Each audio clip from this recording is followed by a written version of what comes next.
Hey guys, what's up, how's it going? My name is Rob and welcome back for another video on the channel. In today's video, we're going to be doing a weekly update for the stock portfolio and I'll show you guys how my stocks have been doing over the past week or so. Now, just before we get inside the video, I just want to say really quickly, the past couple weeks, past week or two, specifically for me has been pretty interesting actually. And today's video is going to be a little bit slower. It's going to be a little bit shorter than my usual videos. It's just going to be a quick little update because I actually just got out of the hospital. I actually had to do emergency surgery last week. I had to get my appendix removed. Kind of a big surprise thing that kind of happened to me, and I'll actually talk more about this and I'll give you guys, we can sit down and have a little bit of story time mode towards the end of the video. But the first thing we're going to do is we'll cover the stock portfolio. I'll give you guys an update. I'll show you guys what stocks I bought, and I'll give you guys an update on the dividends and how our stocks have been doing. And then I'll talk about what's actually been going on because it's been bit of a hectic week. Everything is good, feeling good, everything went really well, but yeah, just some crazy things happening over the past week or so. And last but not least, before we get into the portfolio, if you guys do enjoy the content, you guys like the videos, be sure to smash the like button and remember to subscribe to the channel. Let's jump inside the portfolio and let's see how our stocks are doing. Alright guys, welcome to the portfolio update section of today's video. So the first thing we're going to start off with really quickly here is going to be an overall portfolio update here. We'll give you guys a quick little recap of all of our accounts and I'll show you guys how our accounts have basically been performing over the past couple weeks. So the first thing here is we have $115,000 inside my own personal Wealthsimple trade account. This is split across two different main accounts, which is my personal account and my TFSA. The TFSA is maxed out at the time of doing this video, so the focus now is going to be moving over to my fiance's TFSA, who has her TFSA in her own Wealthsimple trade account, which I will be showcasing in the future. When I buy more stocks, I'll be buying them inside her account, and then what I'll be doing is using the dividends and distributions from my TFSA to buy new stocks inside my account. So the first thing we'll cover really quickly is going to be the TFSA. So the TFSA is our biggest account here, $101,000. And it's predominantly focused on US stocks with some Canadian stocks and passive income as well. We have about $101,000 like I mentioned. The one-day return is about 0%, so not too much happening today in the markets. Over the past week, the return is currently negative 1%, so we have seen a bit of a dip over the past week. The 1 month return is about negative 3%. So once again, the past month, a negative 3% dip, so about minus $3,000 in the past month. So the markets have been dipping quite a bit. The 3 month return is, however, up 1% because we did see that bit of a jump up at the start of the year, but we're starting to kind of go back down again. The 1 year return is sitting at about negative 6%, and again, this is because 2022 was a pretty negative year overall, especially in the US and Canadian markets. But the all-time return of our TFSA is plus 7%, and this account first started in the beginning of 2020. So it's just been that consistent reinvesting the money that it's really allowed us to kind of grow the account and just, again, putting those dividends back in and reinvesting the money. We can scroll down here and I'll give you guys a quick little bird's eye view of all of the stocks. Like usual, guys, if you guys want to see my entire portfolio and do your own deep dive and see my individual stocks, my holdings, and kind of be notified of when I make my purchases, check out Blossom Social. You guys can sign up for a free account, support the channel by checking out the link in the description of this video, and you guys can get 24 access to my portfolio. Everything's updated on there. All my trades are all automatically posted, so you guys can see everything I'm doing if that kind of interests you guys. We'll go over a quick little overview of the TFSA really quickly. So I have pretty basic stocks here with a very conservative TFSA. We have Algonquin Power Utilities, which is maybe one of our more riskier stocks, but I've been averaging down into that one over time. We have more consistent growth stocks, like ATD, Alimentation Couche-Tard, really good Canadian growth dividend stock. CNR, another growth dividend stock. Fortis. We have some HDIV and HYLD for some passive income. These are more controversial covered call ETFs, but I do like them for the passive income, and they're very tax efficient inside my TFSA. And then we have, your basic dividend stocks like TELUS and TD, and then we have our ETFs, which basically make up the bulk of the portfolio. We have VDY, which is our main Canadian-based ETF. We have VFV, which is the S&P 500 for our big exposure to the US markets. And then we have XEI, which is our iShares high dividend income ETF, which is also kind of being invested on the side there. So that's the basic overview of the TFSA, just a quick little update on that. I'll give you guys a quick update on the personal account while we're here. So I built the personal account about last year or so. I think I started it last year. I can actually check if we go all time. The personal account was started in May 1st of 2021. So a couple years ago. And I started this account when I basically had my TFSA maxed. However, since me and my fiance have gotten together and stuff like that, we are focusing now on shifting the focus for her TFSA, right? Because she has lots of contribution room. This is one of the most effective ways you guys can maximize, tax efficient accounts is use, take advantage of you and your spouses or your partners different accounts, because you basically get double, right? If you guys can have 2 TFSAs, you get double the amount. So you can really use that to your advantage. But nonetheless, I'm keeping the personal account here. It's mostly focused on Canadian stocks. So all time that personal account is up about 2%. It's kind of doing its own thing. The 1 week return is 0, so it's kind of sitting normal. 1 month return is -3. 3 month return is 4%, and then the 1 year return is -10. Keep in mind, I did take out a big chunk of the money to move into my own personal TFSA as well at the start of this year. So that's why I think we see that big drop there. That's being reported in Wealthsimple Trade. Most of these stocks are very similar to my TFSA, although we do have a little bit more focus on Canadian dividend stocks in here for the eligible dividend tax credits. Because me and my fiance, or even just me myself, I don't have a super high income. I'm very tax efficient here in Ontario with dividends.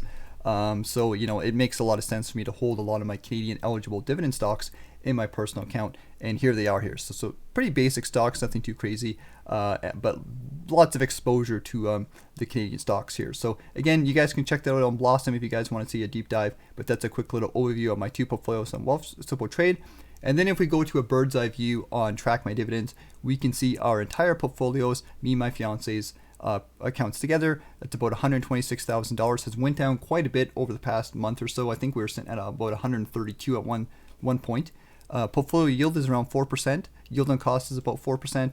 Annual income is $5,000. And if we go into our diversification section, I can show you guys a quick bird's eye view of our portfolio pie.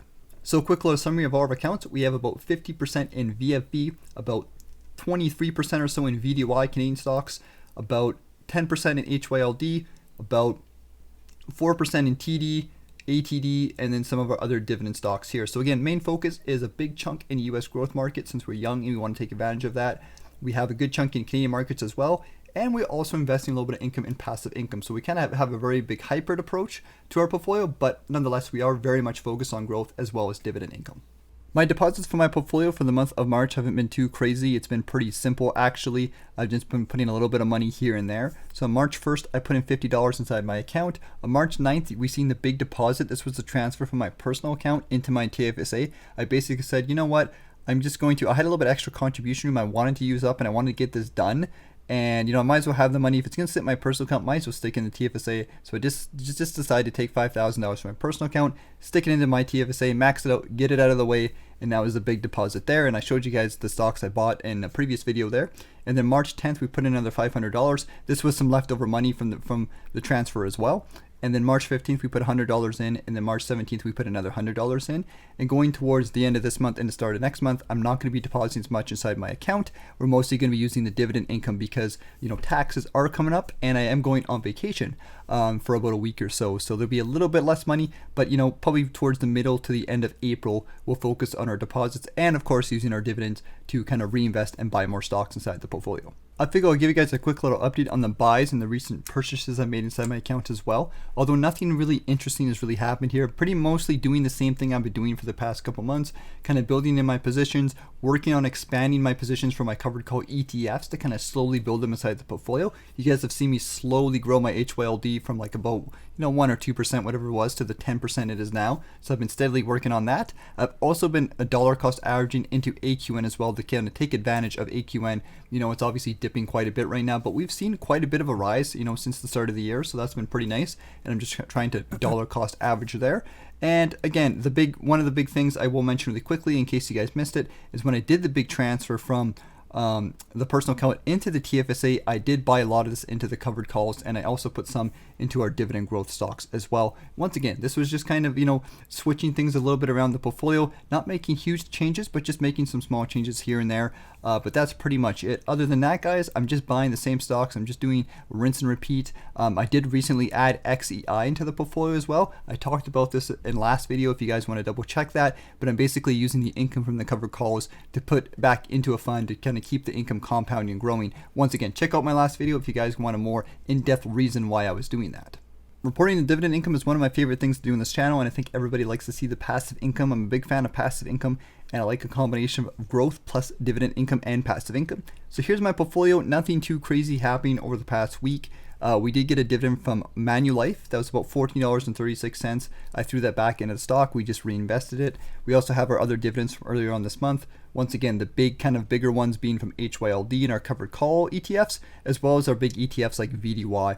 And March wasn't a big month for dividends, but it's been consistently growing, it's been consistently steady. I tracked this on a spreadsheet since we first started this portfolio way back in January of 2020. A lot of you guys know this spreadsheet, just a simple spreadsheet where every single month I put the money in, the dividends, I track them, and we've just seen how things have grown over time inside the portfolio, and all the dividends are of course being reinvested to keep things growing. Towards the bottom here, we have month number 39, which is March, the current month. We're almost at the end here. We have a total of $283 for dividends from my account, which is $255. These are my portfolios. And then my fiance's portfolio, about $27 in dividends. We add them together, that's about $283, just under $300 for the month of March. Total dividends for all our portfolios since we first started investing, basically added up together, is 5,761. So it is slowly getting up there.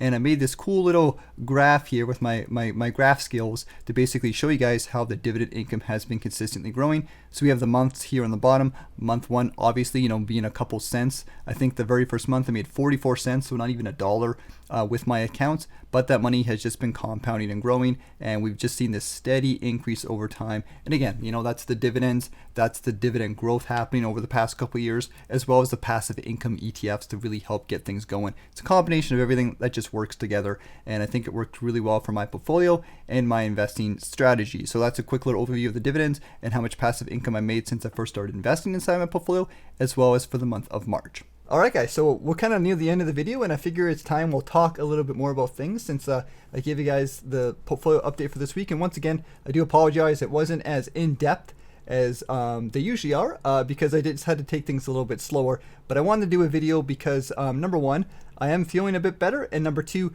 kind of been sitting around being lazy, and it's kind of sucks when you can't do anything. So anyways, I had to get something done.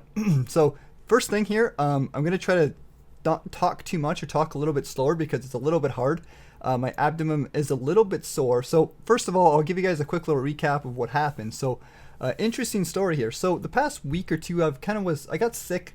I think it was about a week and a half ago. I had a little bit of flu. I had flu, like a fever, those kind of symptoms. I woke up in the middle of the night, couldn't sleep.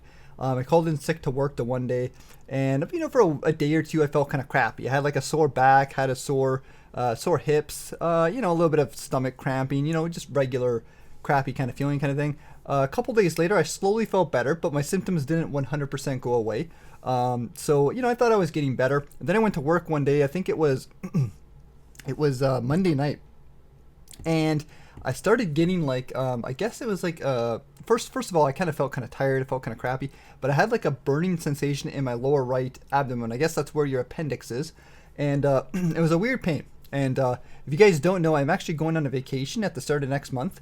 The first week of April, we're going to a trip to Cuba. It's going to be a nice trip for my family and my fiance. And I was kind of thinking to myself, what? I want to get this tackled. If it is some sickness, I figured it'd just be something minor. But if it's something, and it felt like it was something weird, I wanted to get it fixed. So I went to the hospital, went into the emerge, and they kind of put me through pretty quickly. And we kind of sat there. I did an ultrasound. So they did the whole ultrasound thing, and the girl found my appendix. Apparently, I have a really nice appendix, very, very easy and clear to see. Apparently, that's a thing. And yeah, she said it looked a little bit, inflamed, but they're going to have to send it to the doctor or whatever kind of thing. And me, not really understanding any of this stuff works, was like, okay, whatever, So we go in, we sit, we wait, and then like about an hour later, the surgeon comes in and he's like, okay, so he wants to do surgery kind of thing. I'm just like, okay, wait, hold up, surgery for what kind of thing. So anyways, I stayed overnight. Next day I went in, they kind of talked to me about some things, and we opted to just get it taken out. Apparently it's not a big deal. When you do get an inflamed appendix, it can be very serious, especially if you don't treat it. You can take things like antibiotics and stuff to get rid of the infection, but there is a high reoccurrence rate, and then you're also taking antibiotics potentially on a regular basis. And again, if this kind of thing happens or it flares up again, it very quickly from like having like the pain that I had, which wasn't super serious, but it can go between like the course of like a day or two to actually killing you. So it's a very serious thing. So I got it taken out. We did the surgery. It was pretty quick. It's actually pretty amazing because like back in the day, they used to have to like they cut you open on the side. You'd have this giant scar and they take it out. But now they poke 3 holes in you. I got 3 holes. I got one in my belly button. I guess they go through your belly button. I got two holes on my side there. And I guess they stick the things in and they move them around, and they have a camera and they snip it and they pull it out, and it's not a big deal at all. So all things considered, I feel pretty good. Recovered pretty good.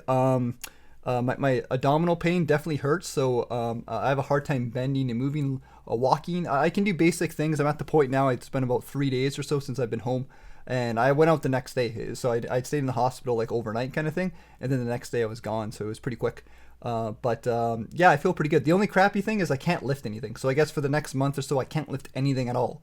So, you know, I like to exercise. I like to, you know, do that kind of stuff. So that kind of sucks. But you know what? It gives me some time to actually just take it easy and relax. And I am going to be going on vacation soon. So it's kind of nice for that. But yeah, it's kind of interesting story. You know, you know, I went to the hospital to get something checked, and you know, be surprised. You know, but it just kind of gives you perspective and lets you know, like the things that matter in life. And you know, the nurses were really good at me. The hospital, everything was actually pretty good. It was actually a pretty good experience overall. Everybody's really friendly. I think it's one of those, you know, you be nice to people, they be nice to you kind of situations, and I definitely experienced that. My fiance took care of me and stuff like that. You know, so she helped me out a lot, you know, really, really helpful. She actually came with me, she stayed with me, she came checked out on me. She helped me eat and all that kind of stuff, even though I could pretty much do everything for myself, but it was just nice to have somebody with me kind of thing. But anyways, guys, I'm going to be taking it easy for a little while. I don't know how many videos I'm going to be uploading. I most likely will probably stick to my one video a week kind of thing, but I just want to give you guys some context on that and some perspective of what's been going on with my life. It's pretty interesting, but you know, I can't really complain. Everything went well. Recovery's going good. So, I mean, it could be a heck of a lot worse. So all things considered, you know, bad kind of scenario turned out good. Things will be going good. So I can't really complain. But anyways, guys, let me know what you think about that in the comments. And hey, if there's anybody else who's experienced the same thing I have, tell your story. Let us hear. I'd like to hear kind of if you guys have kind of went through something similar, or if you had the same procedure, what kind of happened kind of thing. But anyways, guys, take care. This video is getting a little bit on the longer side, but have a good one. Take care of yourself. Make sure you take it easy, and I'll see you guys later.